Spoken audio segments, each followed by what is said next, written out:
Okay, alright. Update po tayo sa Cutting Din Up for today, guys.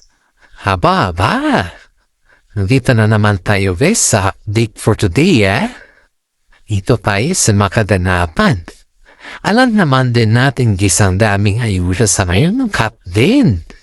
Pero, yung ayuda na yun, guys, ay medyo ilap na ilap, Si Alden Richard po, guys, ay todo effort sa ngayon siya. Todo effort mo siya, guys, dahil may bago siyang pinag-aabalahan sa ngayon. Alam niyo ba kung ano yung pinag-aabalahan ni Alden Richard sa ngayon, guys? Kung hulaan niyo po yan, is you're so very blessed. At alam niyo kung kilalang niyo si Alden Richard. Aba, joke lang. Guys, ang bagong pinag-aabalahan po ni Alden Richard sa ngayon, guys, ay inaayos niya po yung kanyang issue. Issue na may naghahabol sa kanya na kanyang ex. Aba, talagang ex is ex talaga sa ngayon, May naghahabol kasi sa kanya, guys, na kanyang ex, kuno. Na yung ex niya naman, may eksena. Eksena ba? Hindi natin alam, guys, kung anong klase eksena yun. Ito naman si ex na to. Ang labo kasi, paminsan-minsan, guys, nalalabuan tayo. Mismong pati ako ay labong-labo sa kanya. Kaya, hindi natin malaman, hindi natin alam kung anong klaseng ex din ang mga ito. Kaya ang hirap magsabi, guys, Ito, guys, ayun dito sa ating legit na sources, Itong si girl na to, hinahabol niya din pala si Alden Richard. Pero in fairness naman, sa unang interview niya, hindi naman halata, guys, kasi hindi naman siya nagpa-epekto na hinahabol niya si Alden Richard. Wala naman effect yung kanyang ginagawa na hinahabol niya. Wala namang ganon. Kundi parang, sinasabi ko lang to dahil I just want you to know na naging ex ko din sa atin. Parang kumbaga lang, guys, pahaktiyaw lang yung kanyang tira kay Alden Richard. Ito naman si Alden, guys, dahil papkaya yung kanyang tira, halos sobrang bait naman ni Alden sa kanya, guys. Hinayaan niya na lang muna. At nung hinayaan naman ni Alden na nagganon siya, guys, wala naman mga salita ba? Wala naman mga terms or wala naman siyang naririnig kay Alden. Kasi akala kasi ni Alden, guys, hindi naman magiging big issue yan. But sobrang bait naman ni Alden at saka matagal naman na-pass na ni Alden yung matagal na wala sila. So parang ang point of view dyan, guys, is kapag wala na tayo ng girl, syempre ex niya, wala ka naman kailangan ipaliwanag, diba? Yan, that's the real point. Wala ka naman kailangan ipaliwanag. Pero, itong si girl, guys, ito yung napakalaking question kasi dito, guys, Itong si girl, lumantad siya.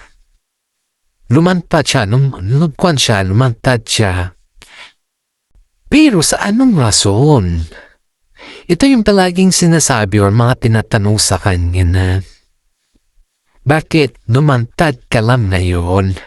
Kung talagang may intention ka, dapat noon ka pa lumantad dahil hindi naman alam ni Alden kung ano yung rason mo kung bakit ka lumantad sa ngayon, diba? Kahit naman siguro sino, guys, hindi nga alam kung ano yung reason niya bakit siya lumantad sa ngayon.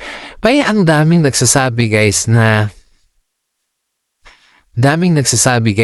mas nagugustuhan nila si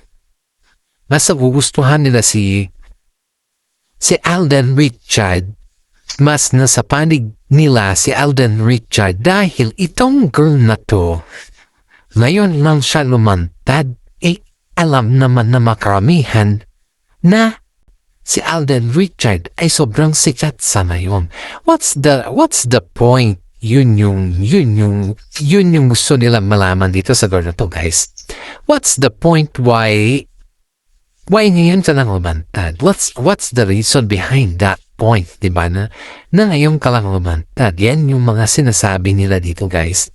Kung tutuusin naman natin, guys, kung kayo naman yung nasa kalagayan ni Alden Richard, ay may point naman ng mga netizen kasi wala namang purpose na lumantad kay dahil ex ka naman as long as pag may anak kayo, diba? Yun nga yung mga tinatanong dito, guys, na hindi naman ang dami nagsasabi ang daming nagmamarites sa ating comment section na si Alden Richard daw ay may anak na. May anak na daw sila ng kwan na to or something else. At ito pa yung depression ni Alden Richard sa kanyang interviews. Counted daw siguro dito, guys, yung kanyang ex. Counted daw dito sa kanyang ex. Hindi kasi tayo yung, kumbaga, mismo sa kaibigan ni Alden Richard to Hindi kahit pala kaibigan mo si Alden Richard kasi hindi pala siya nabukin ng privacy. Yun yung masama Yun yung masama dito kasi ang ini-expect mo is may privacy kayong dalawa. Ang ini-expect mo is yung okay lahat. Parang ganun ba yung nagkaintindihan kayo or very close kayo kasi may privacy kayong dalawa. Yung kaibigan mo siya, tinuring siyang mapalik na kaibigan and at the same time, ganun din naman siya sa'yo. Parang yung closeness. Hindi pala ganun si Alden, guys. Hindi pala siya very close na close siya sa mga time siguro naman. Pero pagdating naman siguro sa privacy, distansya na. Yun.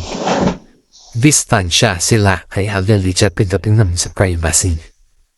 Kaya maraming mga netizen po ang nagsasabi na si Alden Richard ay masyadong matago.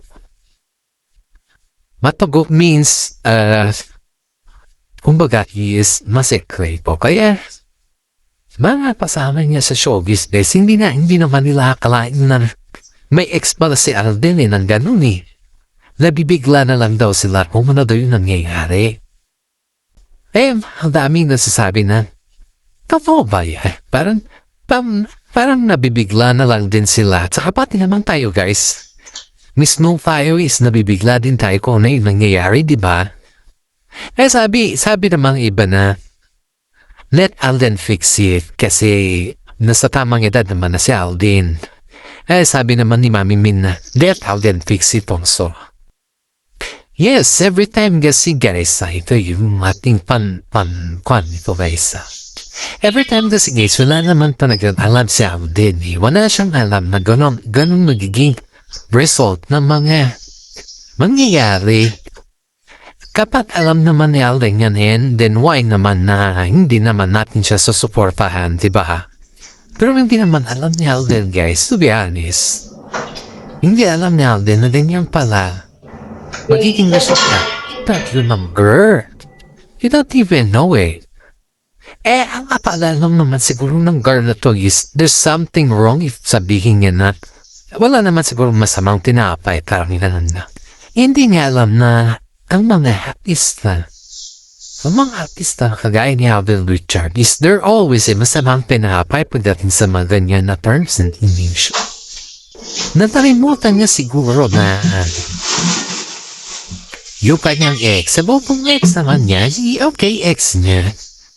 Kalimutan niya siguro na yung kanyang ex isang artista. And siguro yung nakalimutan mo guys. Kaya, yan na yung magiging result sa lahat. Pero ang sabi naman ni Mami Min guys is, Alden can make it, sabi niya. Kasi, kaya naman daw ni Alden na panindigan ni it's not the word na panindigan na may ginawa si Alden na kababalaghan. It's not like that guys. Kasi yung panindigan kasi nasalita is parang may ginawa si Alden na may ginawa siyang kababalaghan. Pero it's not that way.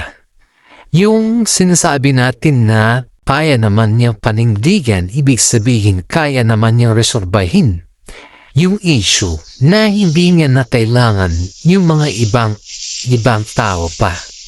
Kasi si Alden po ay napaka-independent na tao. Ang daming nagsasabi na he can prove herself na wala namang dahilan para balikan niya si X. Kumbaga lang, sa dami ng mga sikat sa ngayon, aba, naman, pag sikat ka kasi guys, kasunod kasi yan, ang daming lumalabas na kakaiba din pag ikaw ay sikat. Believe it or not guys, kahit naman siguro yung konti lang yung awareness mo or konti lang yung income mo, kapag kasi ikaw guys is malaki na yung income mo, ang isipin ng mga tao dyan, mayaman ka na. Yan yung mga bracelet ng mga tao sa'yo, mayaman na to. So ikakaingitan ka na or something ganyan, kakaingitan ka hanggang sa dumating yung time na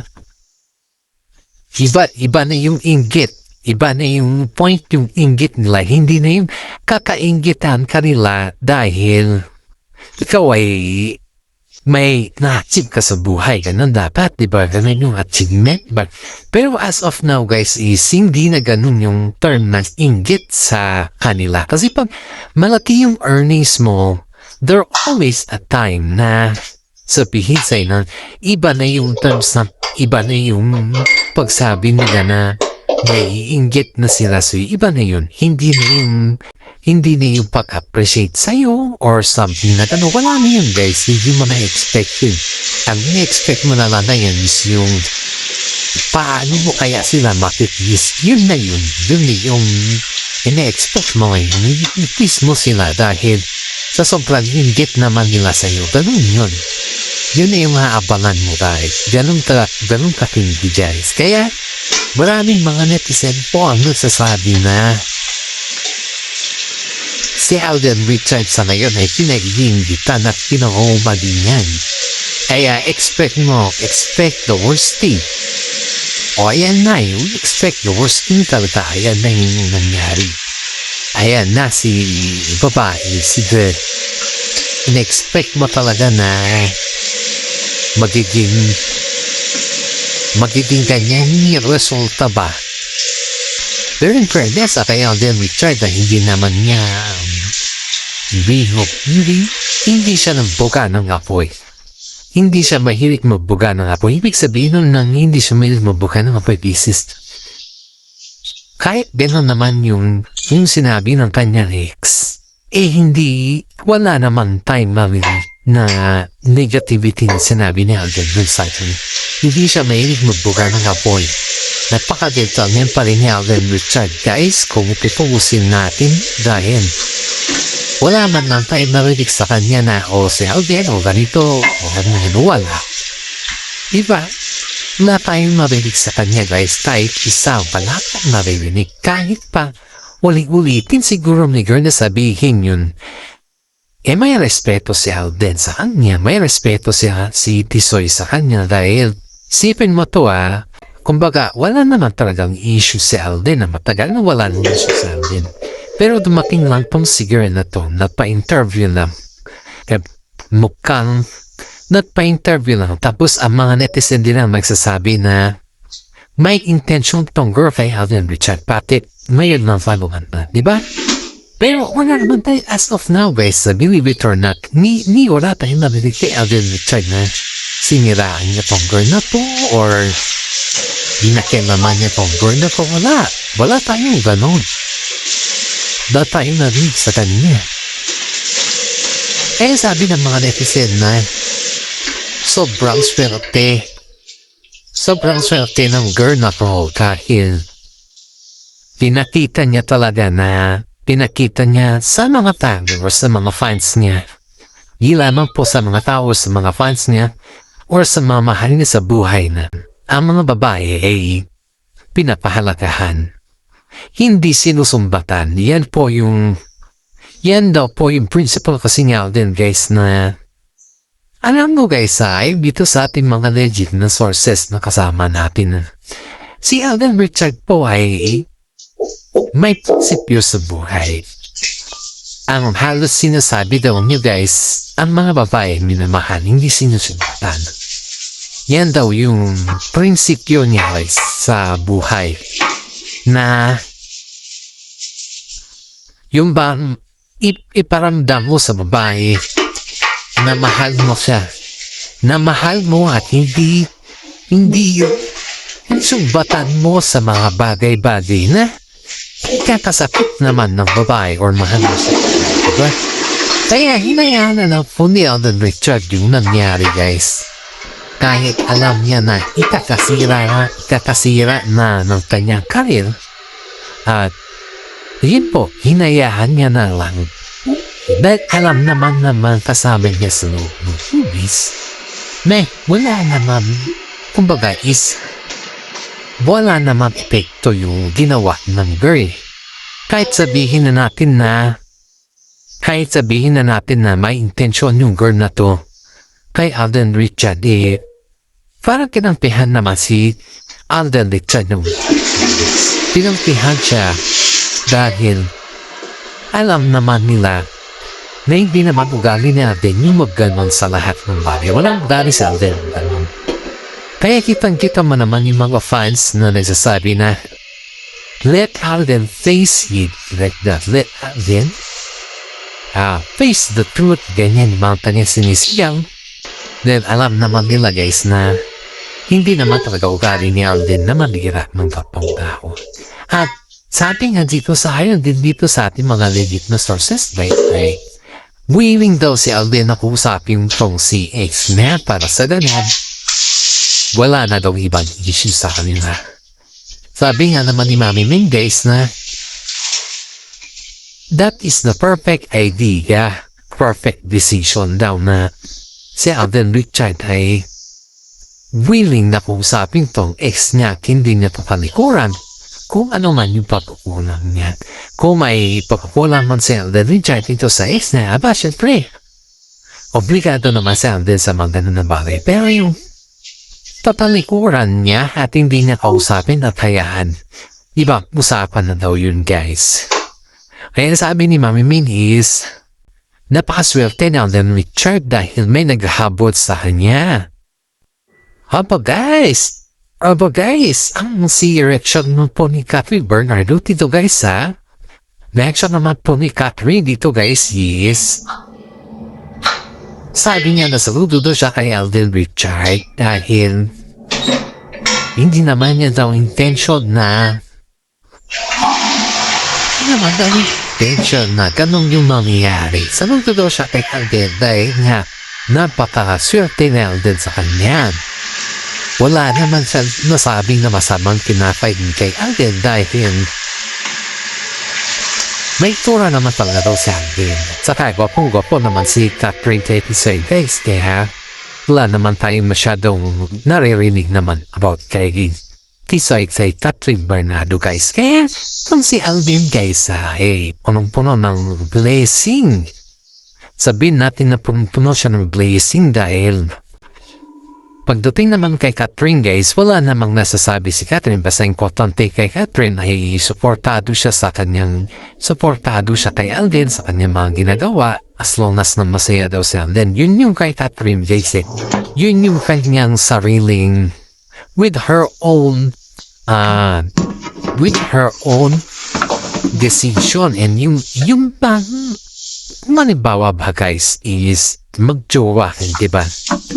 Siyempre pag magjowa naman kay Toto pa naman yan. Nandyan yung mga todo halalay, ganun ba? Yung todo lahat ba? Podong-podo. Pero ito guys, ibang-iba yung katodohan nila kasi hinahayaan na lang po ni Catherine guys na si Alden po yung mag-decide sa kanya at kung ano naman yung kanyang gagawin ba or mga gusto niya, mga sariling decision, hindi naman po pinapakialaman ni Catherine Bernardo yung kanyang mga sariling decision.